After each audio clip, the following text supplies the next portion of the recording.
I'm over here at Nico's Automotive, got the Lemons car up on the lift. I need to pull these wheels off, pull the axles out, because the seal started leaking, one of the axle seals started leaking. In this video I'm going to do that, and I'm going to put new brake pads on the back of this thing, which I just filled the back end of this thing up with new fluid, so maybe I overfilled it, I'm not sure, but it was definitely coming out of here during the track day. You can see there's oil all in here. I thought it was brake fluid, but I'm going to pull this off and get a better look at what's happening inside. Alright, so here's a better look. You can see the fluid on top of the caliper. Looks like it was coming out from the vented rotor, all down in the middle of it. So I'm going to pull this caliper off and rotor and get a better look at what's going on. Alright, to get this caliper off, there's two 13 millimeters. There's one here, one there. Then the caliper will come off.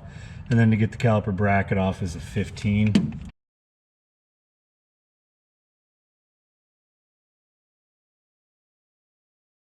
Alright, see if this rotor comes off here easy.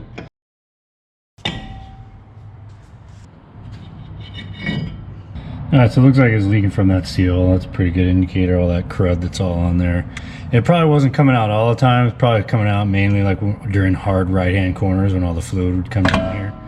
But yeah, it's definitely the problem. So I'm going to go ahead and take apart the other side and then take the diff cover off. Now I'm going to go ahead and do these by hand. I had my my impact on there, but it was kept sliding off there. These are 13s. I think they're probably halves or something. I don't have my halves, so I'll loosen them up with this and then get them with my little 1/4-inch drive.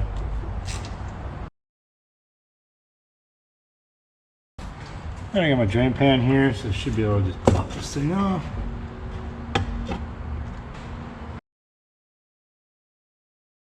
Alright, so to get the axles out, I gotta get this center pin out and then push the axle in, pull the C-clip out and it'll come out. And then push the other one in, pull the C-clip out. First I gotta get the center pin out. I think this is a little 8 millimeter. I'll pull that out and then the pin should slide out. And let me see if I can get this thing out of here. Sometimes these are put on with Loctite. We'll see.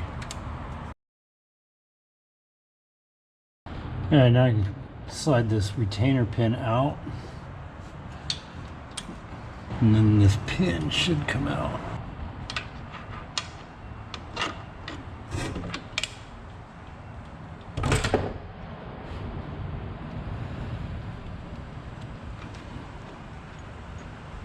Okay, so now I got the center pin out. I'm going to push this axle in a little bit, and it should expose the C-clip.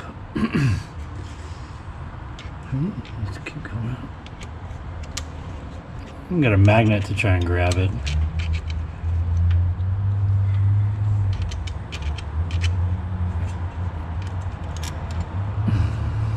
Now I'm going to do the other side. So now with the C-clip out, this axle should slide all the way out. So here's our seal. It's got a bunch of gunk on there. When I was rolling the axle too, it felt like this bearing was kind of chunky. So I got some new bearings put in there. I figured if I'm gonna have the seal out, I might as well put new bearings in it. So let me go ahead and get this seal out of the way. Okay, they do have a seal remover tool, but it's pretty easy to just use like a pry bar. It's usually pretty easy to do a pry bar. Alright, so that seal didn't want to come out of there, so I'm going to use this tool, which is a bearing puller tool. They have these at AutoZone. What it does is it goes in and then you turn it sideways like that and it gets on the bearing, and then you use a slide hammer to pull it out. So I need to get it in there and get it on the bearing, and when the bearing comes out it should pull the seal with it. Alright, so to hammer it out of there, I got this this is a 5-pound hammer. I've messed around with the smaller ones and stuff and they might work, but it just becomes tiresome to try and get it out of there. This bigger slide hammer usually makes quicker work of it. We'll see.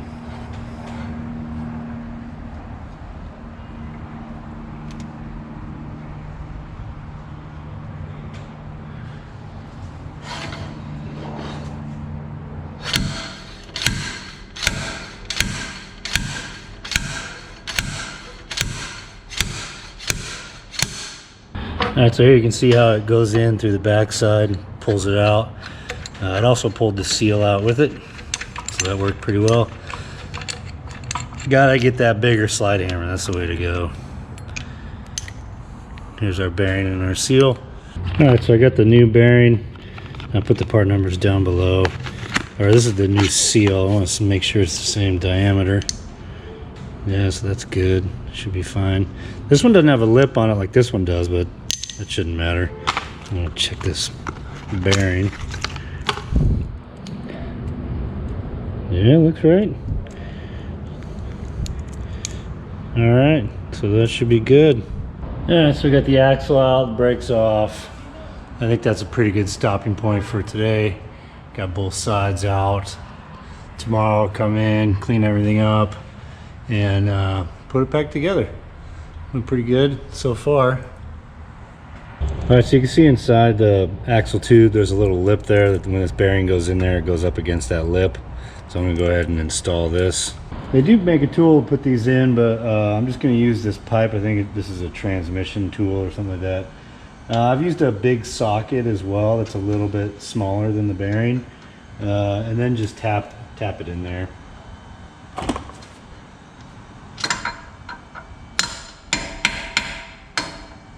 You'll make sure you get it all the way in there. So I think I'm just up to the first.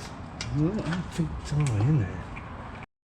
This thing is loose. The whole bearing can spin around in there.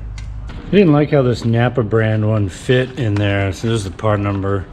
When I got it all the way in there, the whole entire bearing would spin in there, and I could basically pull it in and out by hand. And you shouldn't be able to do that. It should be in there pretty tight. So I got this other one, BCA. I'll put the part number down below.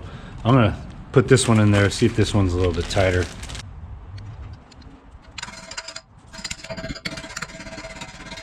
So that fit in there a lot better. It's in there snug. This NAPA brand one, which this is the cheapest one I could find too, which is not a good idea. The bearing should fit in there tight. It should be tight in there. Otherwise it's going to spin the outside of it, the race part of it. So that one fits way better. And I'm going to put the new seal in there. You're going to put it to where the lip of the seal faces inwards. And the way I like to do this is just take a piece of wood and stick it on here and then bang on the wood to get it to go in. And once the seal is flush, it's all done. Before I put the axles in here, I'm going to pour just a little bit of 75-140 onto the bearing, just to kind of give it a little bit of lube until it can get sloshed around from the stuff that's in the center. And now I'm going to go ahead and carefully slide my axle back in.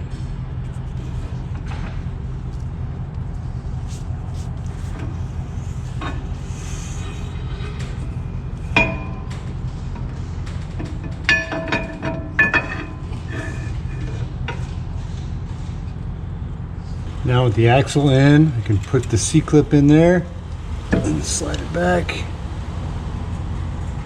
And now I'm going to repeat the whole process for this side, for the passenger side. Okay, now I'm going to run the center pin down. You got to line the hole up with where the retaining screw goes in.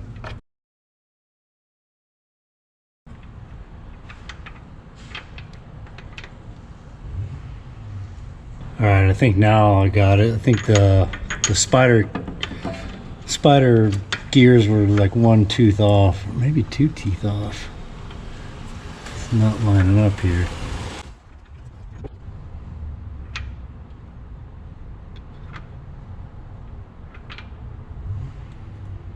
Maybe now, third time's a charm. Yeah, there it is. And I did put a little bit of blue Loctite on here.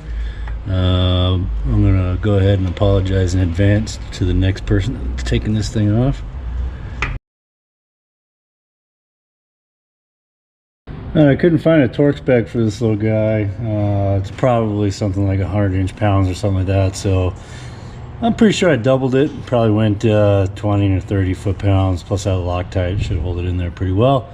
Now I'm going to go ahead and clean off the surface of the differential and the differential cover, get that ready to get put back on. All right, to clean these surfaces, I just like to use a razor blade. Be careful not to cut yourself and you know, dig into the metal.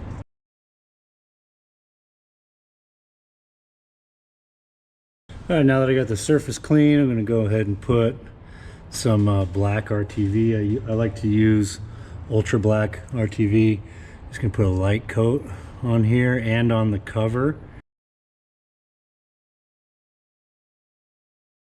Now that I got a light coat on the back side of my cover and on the differential itself, I'm going to slide this cover up on there and get all these bolts tightened down. They are torqued to 33 foot-pounds. Now that I got the axles in there and I got the diff cover on there, I'm going to let this sit for a little bit. I'm going to let it sit overnight. If you can let it sit for an hour or two, that helps the RTV to set so it doesn't leak. Then I'm going to come back and then I'll do up these brakes and load it up with fluid. Okay, so here's the fill hole on the differential. The service manual says 1.6 quarts, or fill it to 1 inch, about 1 inch below the fill hole. So I'm going to use a little pump and pump a little over 1.5 quarts in here. And I'm using 75 140 Redline gear oil.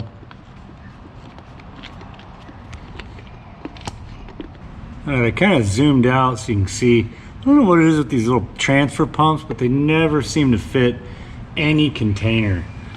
So I wanted to just show you how painful this is. And then, not to mention that this stuff smells, and it's gonna make my hand smells all day long. I put a little over a quart and a half in there.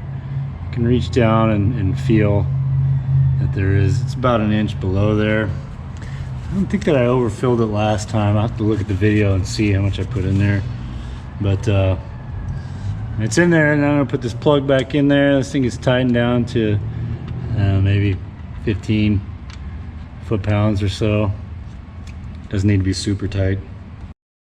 I'm gonna put these Hawk brake pads in there. These are their HPS series pads. The back pads on this thing were getting pretty low, but I need to push this piston in before I can put it on. In order to do that, I gotta push it and turn it, and I'll show you a special tool for that. All right, here's my brake piston tool. This works pretty good. Just gotta find the right piece, probably the dirty one, the one that has been used before. Just got the right distance between these little nubs on there to fit in the holes of the piston. Because this piston has these 2 triangle cutouts in there, and then when I put this on there, it is nice and snug. So that's going to be the one I'm going to use. All right, so I think you got this set up correctly. The way this thing goes is as you turn this in, it actually pushes in and turns it. It should work. Let's see. This thing is not wanting to spin at all. Let me see if I can get some more leverage on this thing. There it goes.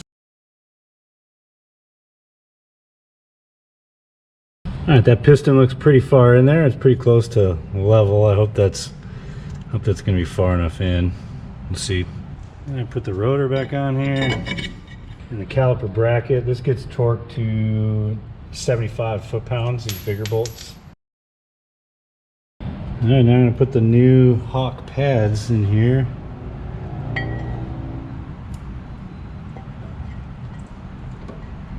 Now hopefully the caliper will fit over the pads.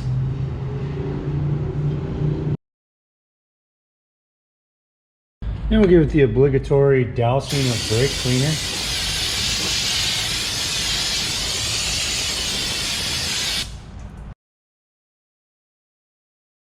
All right, I'm over here on the other side of this thing, and before I finish up, one thing I wanted to point out was that if you're having a hard time getting your pads in there, so see those triangle grooves that are on it? Sometimes your pad is going to have 1 or 2 of these little dimple or nipples sticking out of there, these little nubs sticking out of there. And you want to try and line those up so that it falls into one of those holes. If you're having a hard time with it, then you know, just make sure these things are, you know, kind of perpendicular to the caliper itself. It might help, just something to keep in mind when you're putting this stuff together. All right, so there we go. Got the new bearings and seals in there, put new brake pads on it, redid the seal on the diff cover. I wish I was putting a limited slip differential in here. That might be down the road. I'm going to do the same to the other side. Go ahead and put the brakes back on the other side. I'm going to leave the wheels off because I might put the lowering springs on. I'm not sure in the next video. Also do have a shifter for this thing. So thanks for watching, and make sure to subscribe for more Mustang content.